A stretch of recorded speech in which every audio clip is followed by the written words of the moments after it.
नमस्कार साथियों, हमारे YouTube channel Arun sir research centre में आप सभी का स्वागत है। मैं आपके लिए बहुत ही महत्वपूर्ण टॉपिक लेकर के आया हूं। टॉपिक का नाम है आपका भारत के राष्ट्रीय चिन्ह। मैं आज भारत के राष्ट्रीय चिन्ह के बारे में बताएंगे, कौन कौन से राष्ट्रीय चिन्ह हैं, इस पर डिस्कस करेंगे। अगर आप हमारे यूट्यूब चैनल पर नए आए हैं तो पहले यूट्यूब चैनल को सब्सक्राइब कर लें और बेल आइकन को प्रेस कर लें, ताकि अगले आने वाले वीडियो की नोटिफिकेशन आपके मोबाइल पर पहुँच सकें। यह आपकी class UPP, PAT, SSC GD के लिए बहुत इंपॉर्टेंट क्लास है। तो शुरू करते हैं। भारत के राष्ट्रीय चिन्ह। भारतीय झंडा संहिता में उल्लेख है कि राष्ट्रीय झंडे के रंगों के और उसके मध्य में चक्र के महत्व का यथेष्ट वर्णन डॉक्टर राधाकृष्णन द्वारा संविधान सभा में किया गया था। क्या कहा गया है यहाँ पे, ध्यान से सुनिएगा। भारतीय झंडा संहिता में उल्लेख है कि राष्ट्रीय झंडे के रंगों और उसके मध्य के चक्र के महत्व का यथेष्ट वर्णन किसने किया है? डॉक्टर राधाकृष्णन द्वारा संविधान सभा में किया गया था।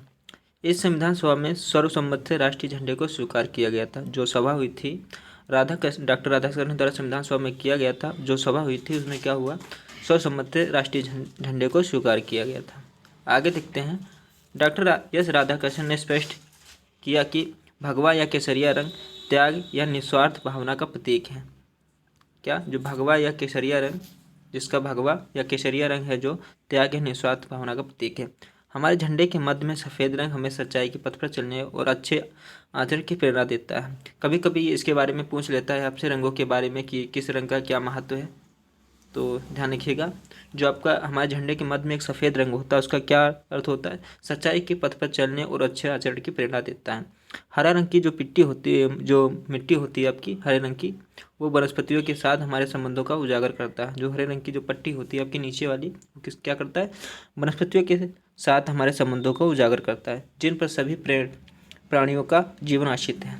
आगे देखते हैं। सफ़ेद रंग के मध्य में एक अशोक चक्र धर्म, जो अशोक है उसके अशोक चक्र धर्म के राज का प्रतीक है। जो आपकी सफ़ेद एक पट्टी दी होती है तिरंगा में, देखा होगा आपने, सफ़ेद पट्टी में एक चक्र बना होता है, जिसे क्या कहते हैं? अशोक चक्र। जो अशोक चक्र धर्म के राज का प्रतीक है। किसके धर्म का प्रतीक है? अशोक धर्म, जो अशोक जी थे उनके धर्म के राज का प्रतीक है। चक्र प्रकृति का प्रतीक है। आपसे ये भी पूछ लेता है कि चक्र किसको, तो चक्र प्रगति का प्रतीक है। जड़ता प्राणहीनता का प्रतीक है। जो आपका जड़ता है प्राणहीनता का प्रतीक है। चक्र किसका किसका है? आपका प्रगति का प्रतीक है, और जड़ता प्राणहीनता का प्रतीक है। चक्र शांतिपूर्ण परिवर्तन की गतिशीलता का प्रतीक है, और चक्र क्या है? शांतिपूर्ण परिवर्तन की गतिशीलता का आपका प्रतीक है। आगे देखते हैं। भारत का राष्ट्रीय ध्वज तिरंगा 3 रंगों की पट्टी में विभाजित आयताकार है। जो आपका तिरंगा है वो कैसा है? भारत का राष्ट्रीय ध्वज तिरंगा 3 रंगों की पट्टी में विभाजित आयताकार है। ध्वज की लंबाई और चौड़ाई का अनुपात 3:2 है। आपसे पेपर में काफ़ी बार पूछा गया, आपके SSC GD UPP पैट में भी काफ़ी बार पूछा गया आपके। ध्वज की लंबाई और चौड़ाई का अनुपात पूछा गया, तो काफ़ी लोग गलत कर देते हैं। हमेशा ध्यान रखिएगा, ध्वज की लंबाई जो होती है 3:2 का होता है। सबसे ऊपरी पट्टी गहरे केसरिया रंग की होती है, जिसे भगवा रंग कहते हैं, साहस का प्रदर्शन है। बीच में श्वेत, जो शांति और सच्चाई का प्रदर्शन करता है, और सबसे नीचे हरी पट्टी होती है, वो उर्वरता तथा समृद्धि का प्रदर्शन करता है। ध्यान रखिएगा, सबसे ऊपरी जो पट्टी है वो केसरिया रंग की है, वो साहस और प्रदर्शन का प्रतीक करती है। बीच में श्वेत होती है, जो शांति और सच्चाई का प्रदर्शन करता है, और श्वेत जो सबसे नीचे होती है हरी पट्टी, वो उर्वरता तथा समृद्धि का प्रदर्शन करता है। काफ़ी बार आपके पेपर में पूछा गया, आपके यूपी पैट में पूछा गया, SSC GD में पूछे जाते हैं ऐसे क्वेश्चन। ध्वज के बीच की पट्टी में एक नीला चक्र है। ध्वज के जो बीच की पट्टी होती है उसमें एक नीला चक्र है, जिसमें 24 तीलियां हैं, उसे क्या है? अशोक चक्र कहते हैं, जिसका प्रारूप सारनाथ में अशोक के सिंह स्तंभ पर बने चक्र से लिया गया है। और कहाँ से लिया गया? काफ़ी बार आपसे ये भी पूछ लिया जाता है कि नीले चक्र में एक चक्रव्यूह बना हुआ है 24 तीलियों का, वो कहाँ से लिया गया है? तो सारनाथ में अशोक के सिंह स्तंभ पर बने चक्र से लिया गया है। यह न्याय का प्रतीक है, और आपसे उसका पूछता है किस चीज़ का प्रतीक है, तो आप बताएंगे न्याय का प्रतीक है।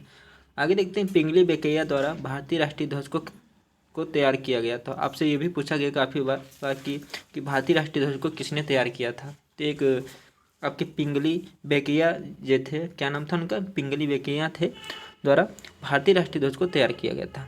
संविधान सभा द्वारा 22 जुलाई 1947 को राष्ट्रीय ध्वज का वर्तमान स्वरूप स्वीकृत की गई। किसका?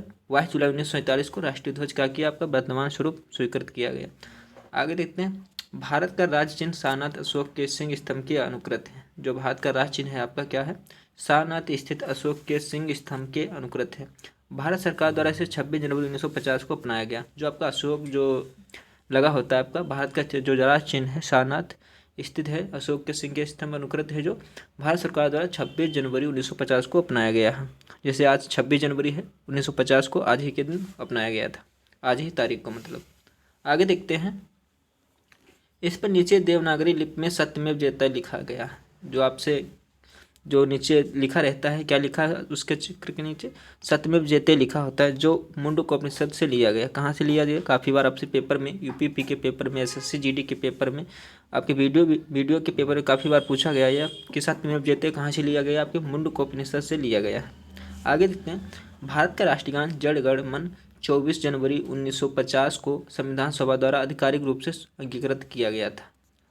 ये भी आपसे पेपर में काफ़ी बार पूछा गया है कि जनगण मन जो भारत का राष्ट्रगान है किस तारीख को आधिकारिक रूप से अंगीकृत किया गया था? तो 24 जनवरी 1950 को आधिकारिक रूप से अंगीकृत किया गया था। आगे देखते हैं, इसके गायन की अवधि 52 सेकंड है। जो आपका राष्ट्रगान गाया जाता है उसके गायन की जो अवधि होती है कितनी होती?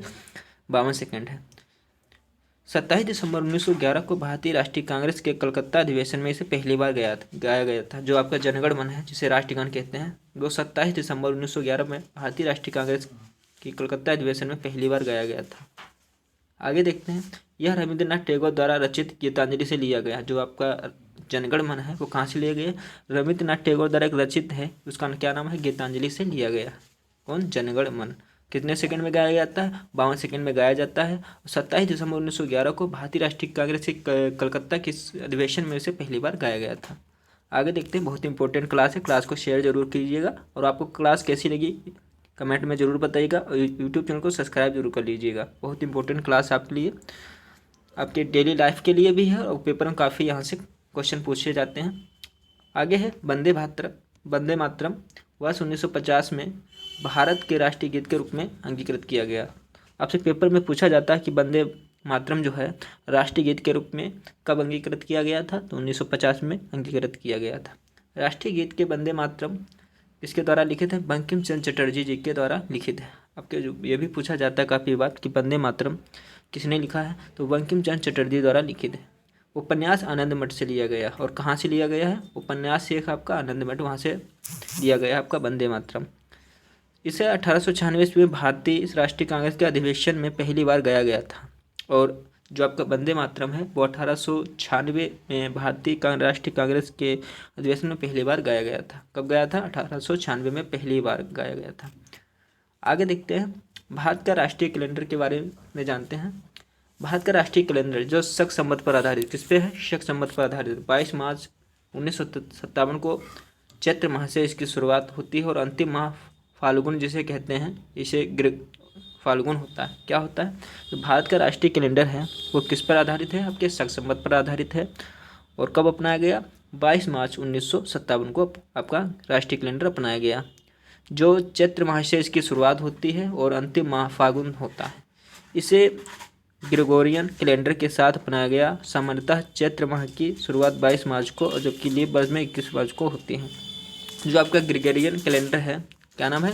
ग्रेगोरियन कैलेंडर के साथ अपनाया गया है। आगे देखते हैं, सामान्यतः चैत्र माह की शुरुआत 22 मार्च को कब होती है? आपको चैत्र माह की शुरुआत 22 मार्च को होती है और जबकि लीप वर्ष 21 मार्च को होती है। गंगा की डॉल्फिन, उस गंगा जी के जो डॉल्फिन को क्या कहते हैं? भारत की राष्ट्रीय जलीय जीव कहते हैं। जो गंगा की जो डॉल्फिन है उसको क्या कहते हैं? राष्ट्रीय जलीय जीव कहते हैं। किसकी? भारत की। डॉल्फिन का आपका वैज्ञानिक नाम क्या है? आपका प्लेटानिस्ता गैंगेटिका। क्या है आपका? डॉल्फिन का नाम क्या है? प्लेटानिस्ता गैंगेटिका आपका वैज्ञानिक नाम है। किसका? जीव वैज्ञानिक नाम है किसका है? आपका डॉल्फिन का, जो आपका क्या है? राष्ट्रीय जलीय जीव है आपकी। आगे देखते हैं, भारतीय मोर जिसका वैज्ञानिक नाम आपका क्या है? पावोक्रिस्टेटस। क्या है आपको? पावोक्रिस्टेटस जी का वैज्ञानिक नाम है, को भारत के राष्ट्रीय पक्षी के रूप में अंगीकृत किया गया, स्वीकार किया गया। भारतीय मोर को किसको राष्ट्रीय पक्षी के रूप में स्वीकार किया गया। आगे देखते हैं, वर्ष 2008 में भारत सरकार द्वारा गंगा नदी को राष्ट्रीय नदी घोषित किया गया। कब किया गया? 2008 में। किसको? गंगा नदी को क्या किया गया? राष्ट्रीय नदी को घोषित किया गया। क्या? भारत सरकार की राष्ट्रीय नदी को घोषित किया गंगा नदी को वर्ष 2008 में। आगे देखते हैं, बहुत इंपॉर्टेंट क्वेश्चन है यहाँ से आपके। भारत सरकार द्वारा स्वाधीनता दिवस 15 अगस्त और गणतंत्र दिवस 26 जनवरी और गांधी जयंती 2 अक्टूबर को राष्ट्रीय दिवस के रूप में घोषित किया गया। ध्यान रखिएगा आप लोग, बहुत इंपॉर्टेंट है यहाँ पे बात। भारत सरकार द्वारा स्वाधीनता दिवस आपको 15 अगस्त और गणतंत्र दिवस 26 जनवरी और गांधी जयंती 2 अक्टूबर को राष्ट्रीय दिवस के रूप में घोषित किया गया। कमल को राष्ट्रीय पुष्प और आम को राष्ट्रीय फल तथा बरगद को राष्ट्रीय वृक्ष के रूप में मान्यता प्राप्त है। किसको? कमल को क्या है प्राप्त है? राष्ट्रीय पुष्प को प्राप्त है, और आम को राष्ट्रीय फल और बरगद को राष्ट्रीय वृक्ष के रूप में मान्यता प्राप्त है। आगे देखते हैं, केंद्र सरकार द्वारा। यहीं पे हमारी आज की क्लास समाप्त होती है। अगली क्लास में हम जल्द ही मिलेंगे। धन्यवाद।